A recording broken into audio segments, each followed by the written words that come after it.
Students, ഇന്ന് നമ്മൾ പഠിക്കുന്നത് ബ്ലോക്ക് 1 മൈക്രോ എക്കണോമിക്സിലെ യൂണിറ്റ് 3 ആണ്, ഡിമാൻഡ് ആൻഡ് സപ്ലൈ. ഓക്കെ, നമുക്ക് സ്റ്റാർട്ട് ചെയ്യാം. ഫസ്റ്റ് നമ്മൾ നോക്കുന്നത് എന്താണ് ഡിമാൻഡ് എന്നാണ്. ഓക്കെ, എന്താണ് ഡിമാൻഡ് എന്ന് പറഞ്ഞാൽ, ഡിമാൻഡ് എന്ന് പറയുന്ന ഒരു കോൺസെപ്റ്റ് ആദ്യമായിട്ട് കൊണ്ടുവന്നത് ആൽഫ്രഡ് മാർഷലാണ്. ആരാണ്? Alfred Marshall. അദ്ദേഹത്തിൻ്റെ കോൺസെപ്റ്റിൽ എന്താണ് ഡിമാൻഡ് എന്ന് വെച്ച് കഴിഞ്ഞാൽ, consumers desire to purchase as well as willingness to pay a price for a specific good or services. അതായത് കൺസ്യൂമേഴ്സിൻ്റെ ഡിസയർ, എന്തിന്?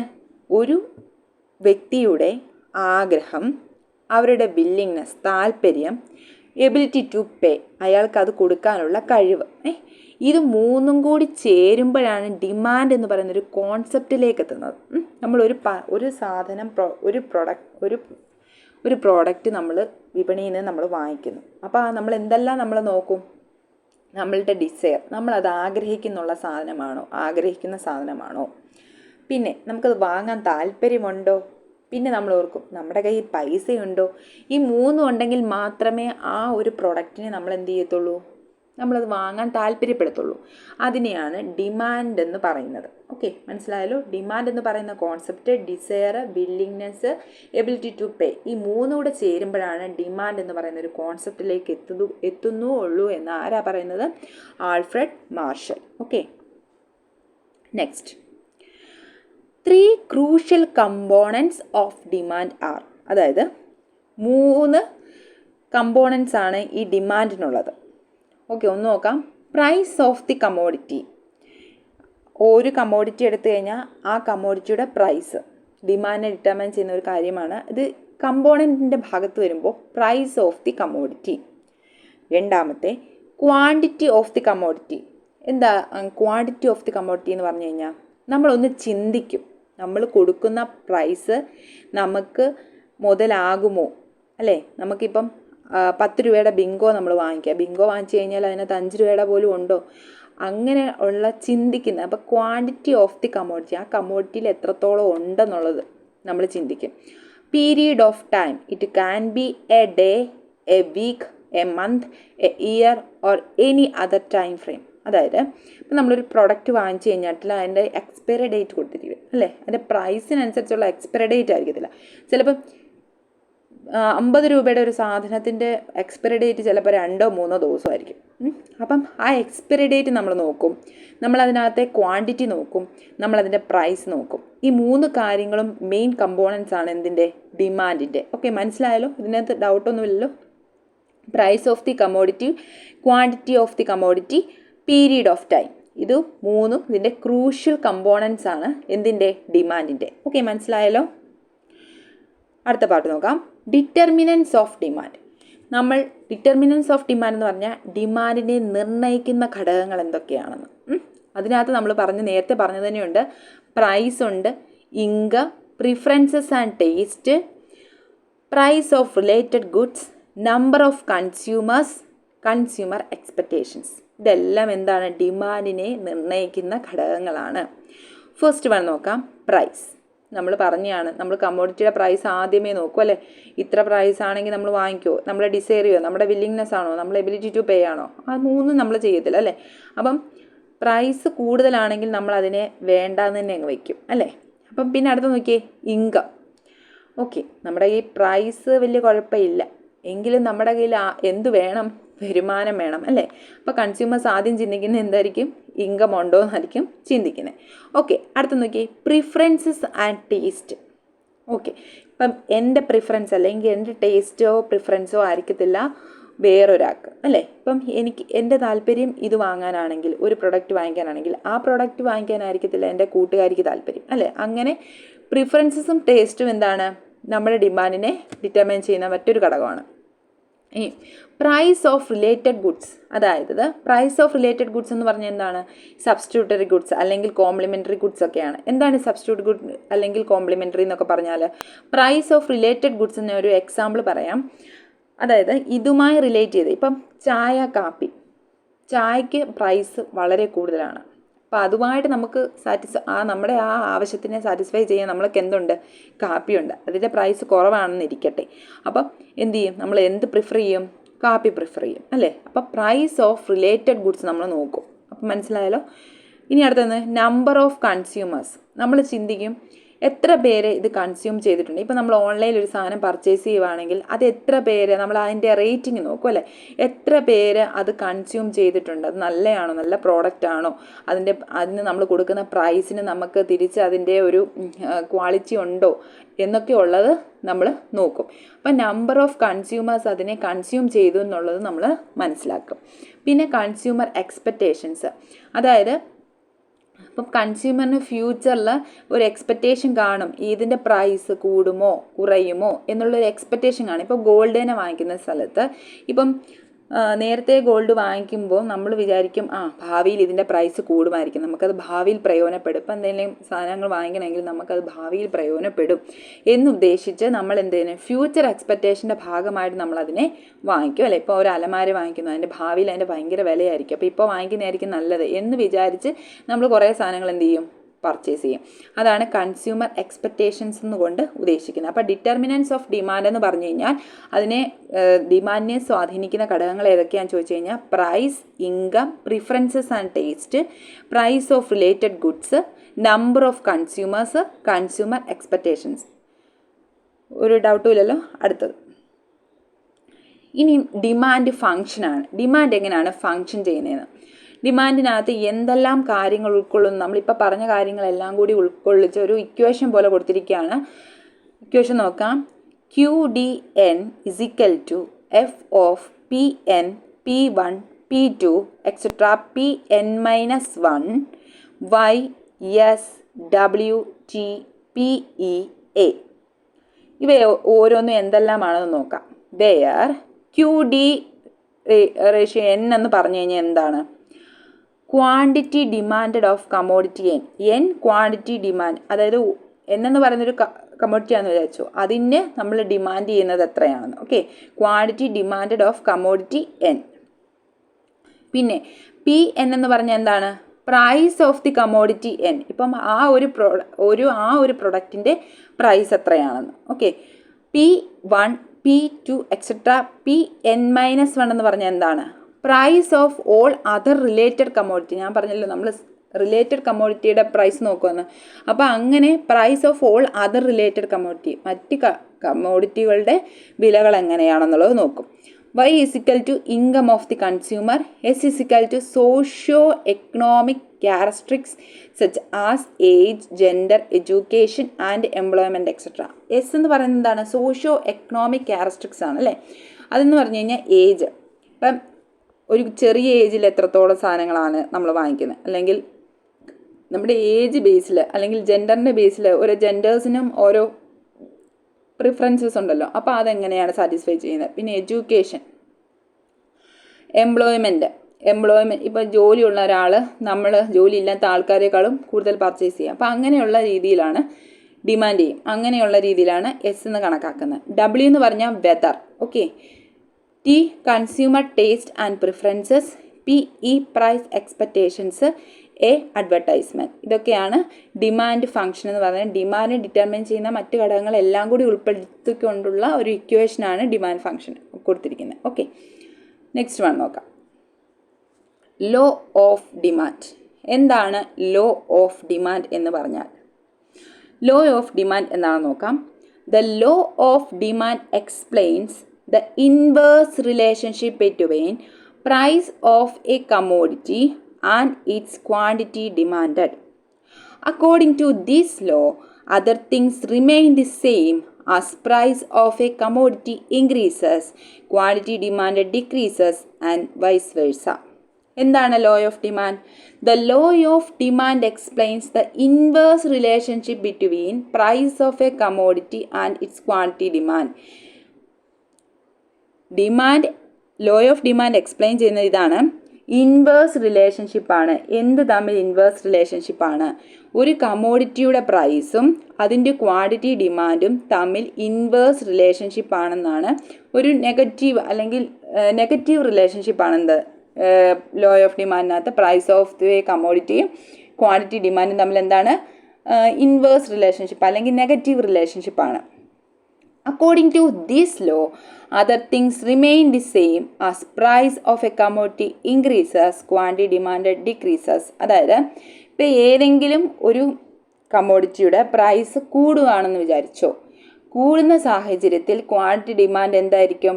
Decreases and vice versa. ഇത് നേരെ തിരിച്ചു. ഇപ്പോൾ ഏതെങ്കിലും ഒരു സാധനത്തിൻ്റെ പ്രൈസ് കുറഞ്ഞിരിക്കുന്ന സമയത്തിൽ അതിൻ്റെ ക്വാണ്ടിറ്റി ഡിമാൻഡ് എന്തായിരിക്കും? ഇൻക്രീസസ് ആയിരിക്കും. ഇങ്ങനെ അങ്ങോട്ടും ഇങ്ങോട്ടും മാറി മാറി വരും. അതുകൊണ്ട് തന്നെ എന്താണ് പറയുന്നത്? ലോ ഓഫ് ഡിമാൻഡിനകത്ത് പറയുന്നത് എന്താണ്? ഇത്രേ പറയുന്നുള്ളൂ, inverse relationship between price of a commodity and its quantity demanded. മനസ്സിലായല്ലോ? ഇപ്പോൾ ഗോൾഡിൻ്റെ പ്രൈസ് കൂടി നിൽക്കുന്ന സാഹചര്യത്തിൽ അതിൻ്റെ ഡിമാൻഡ് എന്തായിരിക്കും? കുറഞ്ഞു നിൽക്കായിരിക്കും. അപ്പോൾ അങ്ങനെ ഓരോ കമ്മോഡിറ്റി നമ്മൾ റിലേറ്റ് ചെയ്ത് പഠിക്കുന്നു. ഓക്കെ, നെക്സ്റ്റ് വൺ നോക്കിക്കേ. ഡിമാൻഡിൻ്റെ ക്വാണ്ടിറ്റി ഡിമാൻഡിൻ്റെ പിക്ചർ കണ്ടു. ഡിമാൻഡിൻ്റെ പിക്ചറാണ് ഈ കൊടുത്തിരിക്കുന്നത്. നോക്കിക്കേ, പ്രൈസും ഡിമാൻഡും തമ്മിലുള്ള ഇൻവേഴ്സ് റിലേഷൻഷിപ്പിനെ കാണിക്കുന്നതാണ്. ഈ പ്രൈസ് കൂടി നിൽക്കുക, 10-ലെത്തിയിരിക്കുന്ന എയുടെ പ്രൈസ് എന്ന് പറഞ്ഞാൽ 10-ലെത്തിയിരിക്കുകയാണ്. അപ്പോൾ അവിടുത്തെ ക്വാണ്ടിറ്റി ഡിമാൻഡ് നോക്കിയേ 2 ആണ് അല്ലേ, കുറഞ്ഞ് നിൽക്കുകയാണ്. അപ്പോൾ അതുപോലെ തന്നെ 6 ആയിട്ട് പ്രൈസ് കുറഞ്ഞ് നിൽക്കുന്ന സാഹചര്യത്തിൽ ക്വാണ്ടിറ്റി ഡിമാൻഡ് എന്താണ്? കൂടി. 6 ആയിട്ട് കൂടി അല്ലേ. കുറഞ്ഞ് നിൽക്കുന്ന സാഹചര്യത്തിൽ ക്വാണ്ടിറ്റി ഡിമാൻഡ് എന്ത് ചെയ്തു? കൂടി. അപ്പോൾ അതിനെ കാണിക്കുന്നത് ഇതൊരു നെഗറ്റീവ്ലി സ്ലോപ്ഡ് കർവാണ്. എന്തെന്ന് പറയുന്നത്? ഡിമാൻഡ് കർവ് എന്ന് പറയുന്നത്. ഡിമാൻഡ് കർവ് എന്താണ്? നെഗറ്റീവ്ലി സ്ലോപ്ഡ് കർവാണ് ഇതെന്ന് പറയുന്നത്. Okay, demand law of demand പഠിച്ചു. ലോ ഓഫ് ഡിമാൻഡിൻ്റെ പിക്ചർ പഠിച്ചു. പിക്ചർ ഇതാണ്. ഓക്കെ, അതിനകത്ത് എക്സ് ആക്സിസിൽ ക്വാണ്ടിറ്റി ഡിമാൻഡും വൈ ആക്സിസിൽ പ്രൈസും അതിൻ്റെ ഇൻവേഴ്സ് റിലേഷൻഷിപ്പാണ് ഈ പിക്ചറിൽ കാണിക്കുന്ന ഇൻവേഴ്സ് റിലേഷൻഷിപ്പാണ്. ഇൻവേഴ്സ് റിലേഷൻഷിപ്പ് കാണിക്കുന്ന നെഗറ്റീവ്ലി സ്ലോപ്ഡ് കർവ് ആയിരിക്കും. ഓക്കെ, നെക്സ്റ്റ് നോക്കാം. Elasticity of demand. 3 തരത്തിലുള്ള പ്രധാനപ്പെട്ട ഇലാസ്റ്റിസിറ്റീസ് ആണുള്ളത്. ഒന്ന് price elasticity of demand, income elasticity of demand, cross elasticity of demand. Okay, ഓരോന്നും നോക്കാം. ഓരോന്നും ഓരോ ഇക്വേഷനിൽ കൂടി പഠിക്കുന്നതായിരിക്കും എളുപ്പം. Price elasticity of demand. Price elasticity of demand എന്ന് പറഞ്ഞു കഴിഞ്ഞാൽ ഇക്വേഷൻ ഇങ്ങനെയാണ്: percentage change in quantity demand divided by percentage change in price of the commodity. അതായത് പെർസെൻറ്റേജ് വെച്ചിട്ടാണ് നമ്മൾ ഇലാസ്റ്റിസിറ്റി കണക്കാക്കുന്നത് കേട്ടോ. അപ്പം പ്രൈസ് ഓഫ് ദി കമ്മോഡിറ്റി, ഒരു കമ്മോഡിറ്റിയുടെ പ്രൈസിലെ ചേഞ്ചസിലെ പെർസെൻറ്റേജ് അതിൻ്റെ എന്തിന് ചേഞ്ച് ആക്കുന്നു? Change in quantity demand.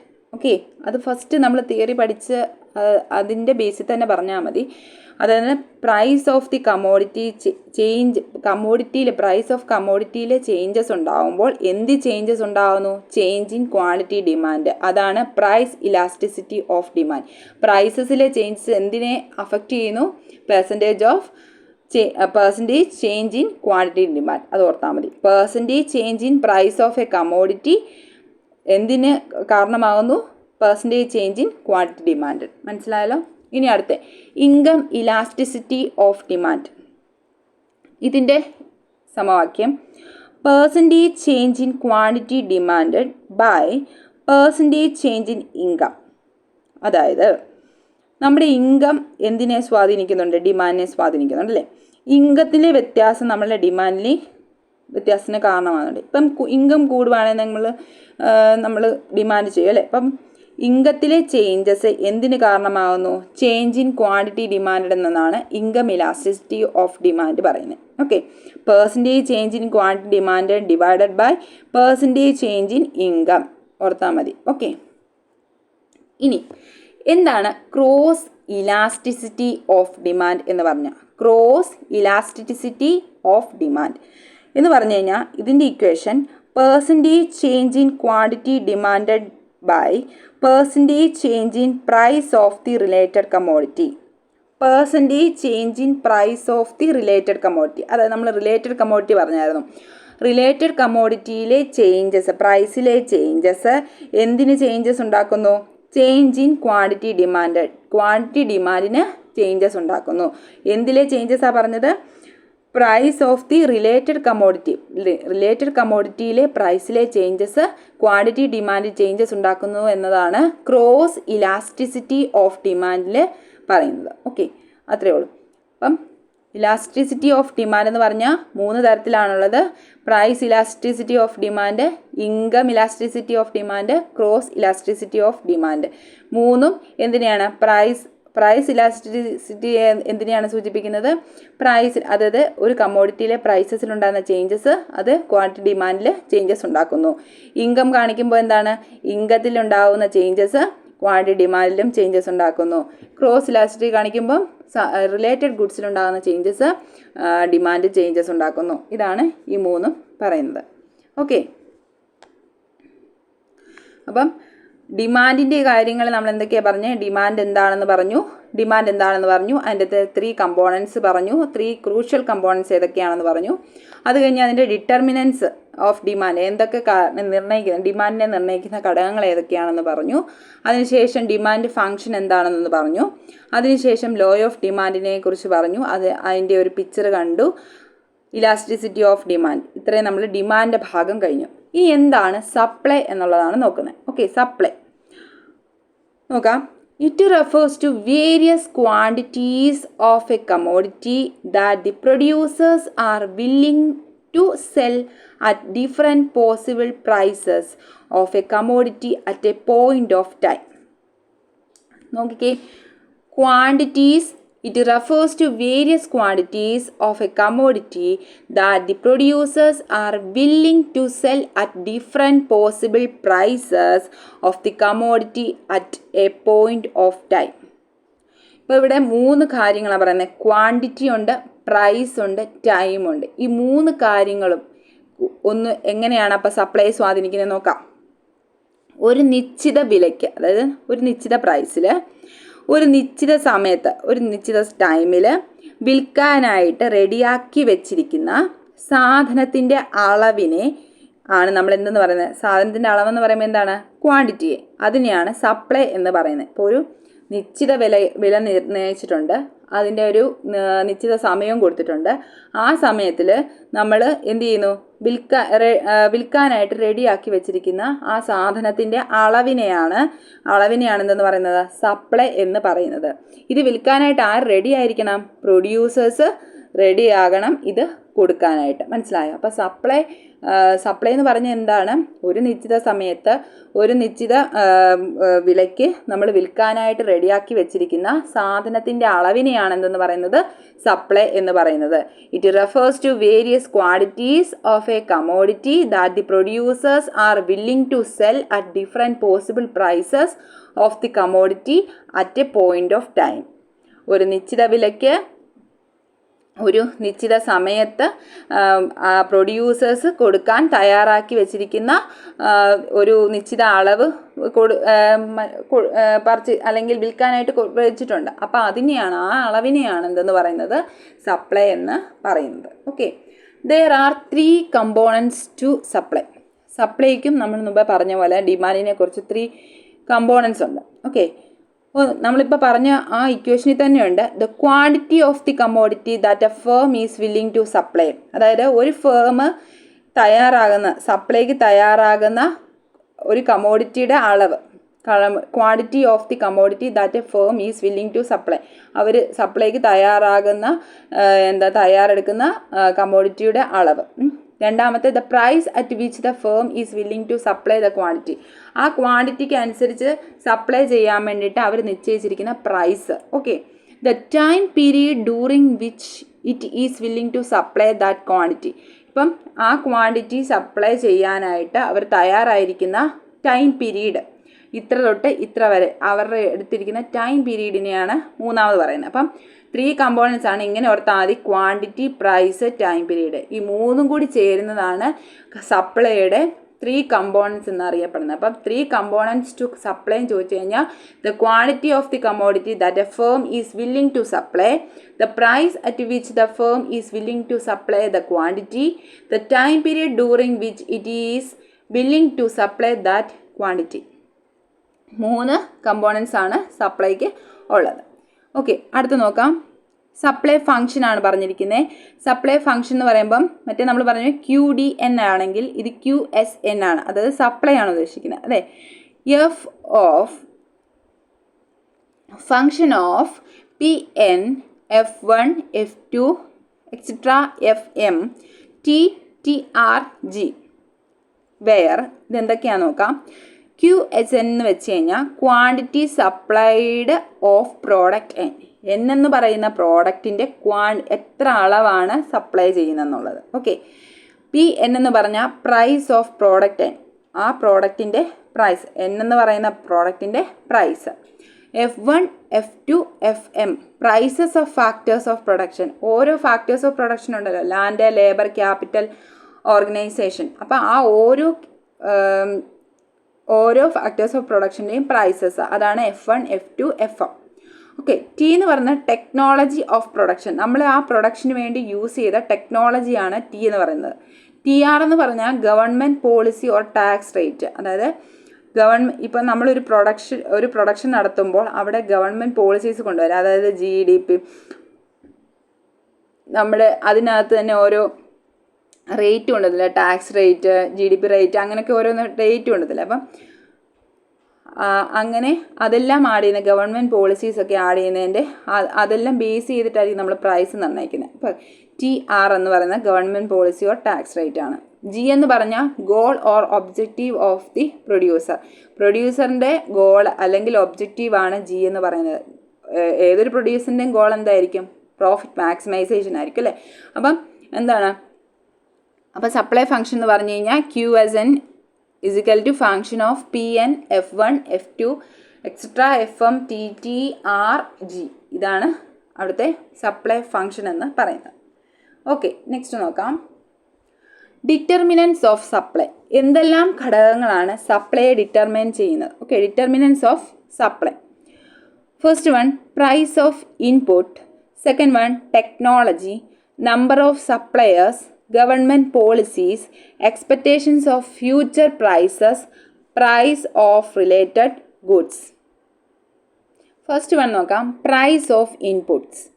അതായത് നമ്മളിപ്പം ഒരു പ്രൊഡക്ഷൻ നടത്തുന്നതിന് മുന്നേ, നമ്മൾ പ്രൊഡക്ഷൻ തുടങ്ങുന്നതിന് മുന്നേ നമ്മൾ കുറച്ച് സാധനങ്ങൾ ഇൻപുട്സ് എടുക്കുമല്ലോ, റോ മെറ്റീരിയൽസ്, ലാൻഡ്, അങ്ങനെയൊക്കെ വരും.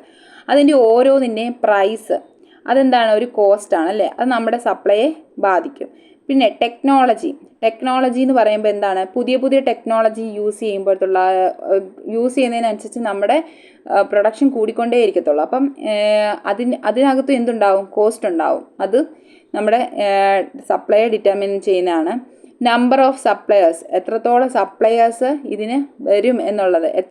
ഇപ്പോൾ നമ്പർ ഓഫ് സപ്ലൈസ് എന്ന് പറഞ്ഞു കഴിഞ്ഞാൽ കുറേ പേരിങ്ങനെ വിൽക്കാനായിട്ടുണ്ടെങ്കിൽ, കുറേ പ്രൊഡ്യൂസേഴ്സ് ഉണ്ടെങ്കിൽ അതൊരു കോമ്പറ്റീഷൻ ഉണ്ടാക്കത്തില്ലേ. അപ്പം അത് ഒരു പ്രശ്നമാണ്. സപ്ലൈ ഡിറ്റർമിൻ ചെയ്യുന്ന മറ്റൊരു ഘടകമാണ്. പിന്നെ ഗവൺമെൻറ് പോളിസീസ് എന്ന് പറയുമ്പോൾ ടാക്സും സബ്സിഡീസും ഒക്കെ ചേർക്കുന്നതാണ് ഗവൺമെൻറ് പോളിസീസ്. ഇതും എന്താണ്? നമ്മുടെ സപ്ലൈയെ ഡിറ്റർമിൻ ചെയ്യുന്ന മറ്റൊരു ഘടകമാണ്. അത് ചെയ്യണോ വേണ്ടായോ എന്നുള്ളതൊക്കെ. പിന്നെ അതിനകത്ത് അപ്പം നമ്മൾ എത്ര ക്വാണ്ടിറ്റി നിർമ്മിക്കണം, ഏത് സമയത്ത് എടുക്കണം, അങ്ങനെയൊക്കെയുള്ള ചിന്തിക്കും. അന്നേരം എത്ര പ്രൈസ് കൊടുക്കണം എന്നൊക്കെയുള്ളത്. പിന്നെ എക്സ്പെക്റ്റേഷൻ ഓഫ് ഫ്യൂച്ചർ പ്രൈസസ്. അതായത് ഇപ്പം നമ്മളൊരു പ്രൊഡക്ഷൻ നടത്തിക്കൊണ്ടിരിക്കുക, അപ്പോൾ ആണെങ്കിൽ എന്ത് ചെയ്യും, നമ്മൾ മാർക്കറ്റ് സിറ്റുവേഷൻ നോക്കുമ്പോൾ നമ്മൾ ഓർക്കും അതിൻ്റെ പ്രൈസ് കൂടുമായിരിക്കും എന്ന് വിചാരിച്ചിട്ട്, അതിന് ആൾക്കാർ കൂടുതൽ ഡിമാൻഡ് ചെയ്യുമായിരിക്കും എന്ന് വിചാരിച്ചിട്ട് നമ്മൾ എന്ത് ചെയ്യും, അല്ലെങ്കിൽ ആ പ്രൊഡക്ഷൻ നമ്മൾ എന്ത് ചെയ്യും, ഹോൾഡ് ചെയ്ത് വെച്ചിട്ട് അതിൻ്റെ ആ ഒരു സമയമാകുമ്പോഴത്തേന് എന്ത് ചെയ്യും, അത് വീണ്ടും ചെയ്യും. അത് സപ്ലൈ ഇൻക്രീസ് ചെയ്യാനായിട്ട് സഹായിക്കും. പിന്നെ പ്രൈസ് ഓഫ് റിലേറ്റഡ് ഗുഡ്സ്. പിന്നെ എന്തെങ്കിലും ഒരു പ്രൊഡക്ഷൻ നടത്തുന്നതിന് മുന്നേ നമ്മൾ സപ്ലയർ എപ്പോഴും എന്ത് ചിന്തിക്കും, അതുമായിട്ട് റിലേറ്റ് ചെയ്തിരിക്കുന്ന ഗുഡ്സിൻ്റെ പ്രൈസസ് എങ്ങനെയായിരിക്കും എന്നുള്ളത് ചിന്തിക്കും. അതാണ് ഡിറ്റർമിനൻസ് ഓഫ് സപ്ലൈക്കകത്ത് വരുന്നത്. ഓക്കെ. ഡിറ്റർമിനൻസ് ഓഫ് സപ്ലൈ എന്ന് പറയുമ്പോൾ price of inputs, technology, number of suppliers, government policies, expectation of future prices, price of related goods. ഇതെല്ലാം കൂടി ചേരുന്നതാണ് ഡിറ്റർമിനൻസ് ഓഫ് സപ്ലൈ. ഓക്കെ. അടുത്ത നോക്കാം, ലോ ഓഫ് സപ്ലൈ. എന്താണ് ലോ ഓഫ് സപ്ലൈ സ്റ്റേറ്റ് ചെയ്യുന്നത്? Law of supply എന്ന് പറഞ്ഞു കഴിഞ്ഞാൽ ഒന്നുമില്ല. The law states that all other factors being constant, as the price of any goods or services increases, the quantity supplied by producers also increases, and vice versa. Okay. ഇവിടെ നോക്കിയേ, നമ്മൾ പറഞ്ഞു law of demand പഠിച്ചപ്പോൾ പറഞ്ഞു നമ്മളുടെ ഈ പ്രൈസും ഡിമാൻഡും തമ്മിൽ എന്ത് റിലേഷൻ ആണെന്നാണ് പറഞ്ഞത്? നെഗറ്റീവ് റിലേഷൻഷിപ്പ് ആണെന്നാണ് പറഞ്ഞത് അല്ലേ, അല്ലെങ്കിൽ ഇൻവേഴ്സ് റിലേഷൻഷിപ്പ് ആണെന്നാണ് പറഞ്ഞത്. എന്നാൽ ലോ ഓഫ് സപ്ലൈ സ്റ്റേറ്റ് ചെയ്യുന്നത് എന്താണ്? എല്ലാ ഫാക്ടേഴ്സും കോൺസ്റ്റൻ്റ് ആയിരിക്കെ price of any goods or services increases, ഏതെങ്കിലും ഒരു ഗുഡ്സിൻ്റെയോ സർവീസസിൻ്റെയോ പ്രൈസ് ഇൻക്രീസ് ചെയ്യുന്ന സാഹചര്യത്തിൽ ക്വാണ്ടിറ്റി സപ്ലൈഡ് എന്തായിരിക്കും എന്നാണ് പറഞ്ഞത്? By producers also increases, supply എന്ത് ചെയ്യുന്ന പറഞ്ഞേ? ഇൻക്രീസ് ചെയ്യുമെന്നാണ് പറഞ്ഞത്. അത് തമ്മിൽ എന്താണ്? ഒരു പോസിറ്റീവ് റിലേഷൻഷിപ്പാണ് അല്ലേ. അപ്പോൾ ഡയറക്റ്റ് റിലേഷൻഷിപ്പാണ് എന്ത് തമ്മിൽ? സപ്ലൈയും പ്രൈസും തമ്മിലെന്നാണ് പറയുന്നത്. According to the law of supply the price of a commodity directly affects its supply. എന്താ പറയുന്നത്? ഈ ലോ ഓഫ് സപ്ലൈ പറയുന്നത് the price of a commodity directly affect it supply. അതായത് ഒരു കമോഡിറ്റിയുടെ പ്രൈസ് എന്ന് പറയുന്നത് അത് നേരിട്ട് എന്തിൽ അഫക്റ്റ് ചെയ്യുന്നുണ്ട്? സപ്ലൈയിലോട്ട് അഫക്റ്റ് ചെയ്യുന്നുണ്ടെന്നാണ് പറയുന്നത്. Okay, the quantity supplied will depend on the price. അതായത് ഓരോ ക്വാണ്ടിറ്റി സപ്ലൈഡും എന്തിനും ഡിപ്പെൻഡ് ചെയ്തിരിക്കുന്നു? അതിൻ്റെ പ്രൈസിൽ ഡിപ്പെൻഡ് ചെയ്തിരിക്കുന്നു. The higher the praise the greater the quantity supplied. Okay, ഇപ്പം ഹയർ പ്രൈസിൻ്റെ സാഹചര്യത്തിൽ എന്തായിരിക്കും? ക്വാണ്ടിറ്റി സപ്ലൈഡും എന്തായിരിക്കും? ഗ്രേറ്റർ ആയിരിക്കും. The lower the praise the smaller the quantity supplied. അപ്പം പ്രൈസ് ലോവർ ആയിരിക്കുന്ന സമയത്ത് സ്മോളർ ക്വാണ്ടിറ്റി സപ്ലൈഡ് ആയിരിക്കും. അപ്പം എന്താണ് അത് തമ്മിൽ അവർ ലോ ഓഫ് സപ്ലൈ എന്ന് പറയുന്നത് തന്നെ എന്താണ്? പ്രൈസും സപ്ലൈയും തമ്മിൽ എന്താണ്? ഒരു ഡയറക്റ്റ് റിലേഷൻഷിപ്പ് ആണെന്നാണ് പറയുന്നത്. Okay, the law states that all other factors being constant as the price of any goods or services increases the quantity supplied by producers also increases. Okay, next one. ഇനി അതിൻ്റെ പിക്ചറാണ്. Supply ഫംഗ്ഷൻ്റെ picture ഇതാണ്. Law of സപ്ലൈയുടെ picture ഇതാണ്. എന്താണ്? X ആക്സിസിൽ quantity സപ്ലൈഡും Y ആക്സിസിൽ പ്രൈസുമാണ് രേഖപ്പെടുത്തിയിരിക്കുന്നത്. ഇവിടെ നോക്കിക്കേ, ഒരു പ്രൈസ് 15 ആയിട്ട് കുറഞ്ഞിരിക്കുക. അപ്പോൾ ക്വാണ്ടിറ്റി സപ്ലൈഡും എന്തായിട്ടുണ്ട്? കുറഞ്ഞു അല്ലേ, 3 ആയിട്ട് കുറഞ്ഞിട്ടുണ്ട്. ഇനി നോക്കിയേ, 15 നിന്ന് 25 ആയിട്ട് പ്രൈസ് കൂടിയ സാഹചര്യത്തിൽ ക്വാണ്ടിറ്റി സപ്ലൈഡും എന്ത് ചെയ്തു? കൂടി നിൽക്കുന്ന കാണുന്നത് അല്ലേ. അപ്പം ഇത് തമ്മിൽ എന്താണ്? ഒരു പോസിറ്റീവ് റിലേഷൻഷിപ്പാണ്. മനസ്സിലായല്ലോ? ഇതെന്താണ്? പോസിറ്റീവ് റിലേഷൻഷിപ്പാണ്. പ്രൈസും ക്വാണ്ടിറ്റി സപ്ലൈയും തമ്മിൽ എന്താണ്? ഒരു പോസിറ്റീവ് റിലേഷൻഷിപ്പാണ്, ഡയറക്റ്റ് റിലേഷൻഷിപ്പാണ്. Okay, next one, concept of equilibrium. നമ്മൾ കഴിഞ്ഞ ക്ലാസ്സിൽ പഠിച്ചായിരുന്നു. എന്താണ് ഇക്വിലിബ്രിയം കോൺസെപ്റ്റ് എന്ന് പറഞ്ഞ് പഠിച്ചായിരുന്നു അല്ലേ. എക്കണോമിക് ഇക്വിലിബ്രിയം എന്ന് പറഞ്ഞായിരുന്നു. അപ്പം എക്കണോമിക് ഇക്വിലിബ്രിയം വന്നത് എങ്ങനെയാണെന്നാണ് പറഞ്ഞത്? സപ്ലൈയും ഡിമാൻഡും ചേരുന്ന ഭാഗത്ത് പ്രൈസ് ഡിറ്റർമൈൻ ചെയ്യുന്നു. അവിടെയാണ് നമ്മുടെ ഇക്വിലിബ്രിയം പോയിന്റ് എന്ന് പറയുന്നത്. ഇവിടെ എന്തായിരിക്കും? അതുപോലെ ആ പിക്ചർ നോക്കിയേ, കോൺസെപ്റ്റ് ഓഫ് ഇക്വിലിബ്രിയം പോയിന്റ് നോക്കിക്കേ.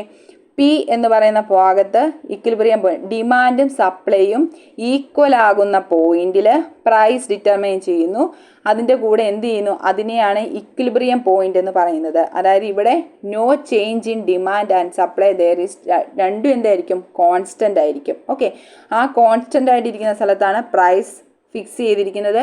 അതിനെയാണ് ഇക്വിലിബ്രിയം പോയിന്റ് എന്ന് പറയുന്നത്. അപ്പോൾ ഡിമാൻഡും സപ്ലൈയും ഈക്വൽ ആവുന്ന പോയിന്റാണ് ഇക്വിലിബ്രിയം പോയിന്റ്. എക്കണോമിക് ഇക്വിലിബ്രിയം അവിടെയാണ് ഉണ്ടാകുന്നത്. ഓക്കെ, മനസ്സിലായല്ലോ? ആ പോയിന്റിലേക്കാണ് ഇപ്പോൾ എത്തിച്ചേർന്നിരിക്കുന്നത്. മനസ്സിലായല്ലോ? അപ്പോൾ ഇതുവരെ നമ്മൾ കണ്ടത് എന്തൊക്കെയാണ്? ഫസ്റ്റ് നമ്മൾ നോക്കി എന്താണ് ഡിമാൻഡ് എന്താണെന്ന് നോക്കി. ഡിമാൻഡിൻ്റെ ക്രൂഷ്യൽ കമ്പോണൻസ് ഓഫ് ഏതൊക്കെയാണെന്ന് നോക്കി. അത് കഴിഞ്ഞ് ഡിറ്റർമിനൻസ് ഓഫ് ഡിമാൻഡ് എന്തൊക്കെയാണെന്ന് കണ്ടു. Price, income, preferences and taste, price of related goods, number of consumers, consumer expectations ഒക്കെ ഡിറ്റർമിനൻസ് ഓഫ് ഡിമാൻഡാണെന്ന് പറഞ്ഞു. പിന്നെ ഡിമാൻഡ് ഫംഗ്ഷന്, ലോ ഓഫ് ഡിമാൻഡ്, അതിൻ്റെ picture, elasticity of demand, supply ഫംഗ്ഷന്, determinants of supply, law of supply, അതിൻ്റെ picture, പിന്നെ concept of equilibrium വരെ നമ്മൾ എത്തിച്ചേർന്നു. ഇനി നിങ്ങൾ മനസ്സിലാക്കേണ്ടത് കുറേ ഒബ്ജക്റ്റീവ് ടൈപ്പ് ക്വസ്റ്റ്യൻസ്, ഒരു 10 ഒബ്ജക്റ്റീവ് ടൈപ്പ് ക്വസ്റ്റ്യൻസ് തന്നിട്ടുണ്ട്. ഈ ക്വസ്റ്റ്യൻസ് ആദ്യം നിങ്ങൾ വായിച്ചു നോക്കണം. വായിച്ചു നോക്കിയിട്ട് മാത്രം നിങ്ങൾ ആൻസേഴ്സ് നോക്കിയാൽ മതി. ആൻസേഴ്സും കൂടെ കൊടുത്തിട്ടുണ്ട്. ആദ്യമേ ആൻസേഴ്സ് നോക്കാതെ ഒബ്ജക്റ്റീവ് ടൈപ്പ് ക്വസ്റ്റ്യൻസ് ആദ്യമേ നിങ്ങൾ വർക്കൗട്ട് ചെയ്ത് നോക്കുക. വർക്കൗട്ട് ചെയ്ത് നോക്കിയിട്ട് നിങ്ങൾക്ക് പറ്റുന്നില്ലെങ്കിൽ മാത്രം നിങ്ങൾ ആൻസേഴ്സിൽ എല്ലാം വർക്കൗട്ട് ചെയ്ത് കഴിഞ്ഞിട്ട് ഏറ്റവും അവസാനം നിങ്ങൾ ആൻസേഴ്സിലേക്ക് പോകുക. Okay, objective type questions. What does the law of demand state about the relationship between price and quantity demanded? Second question, which is the term used to refer to other factors being constant under the law of demand and supply? What is the shape of the demand curve? Name the term that refers to responsiveness of demand to price of its related goods. What is the measure of the degree to which quantity demanded responds to a change in price? What is the measure of degree to which quantity demanded responds to a change in income? What type of goods are measured under cross elasticity of demand? Name 2 types of goods measured under cross elasticity. What is the term for the quantity of a product that producers are willing to sell at a given price? According to the law of supply, what happens to the quantity supplied as price increases? ഇതാണ് objective type questions and answers അപ്പുറത്ത് കൊടുത്തിട്ടുണ്ട്. ഇതെല്ലാം workout ചെയ്തതിന് ശേഷം മാത്രം അത് നോക്കുക. Okay, thank you.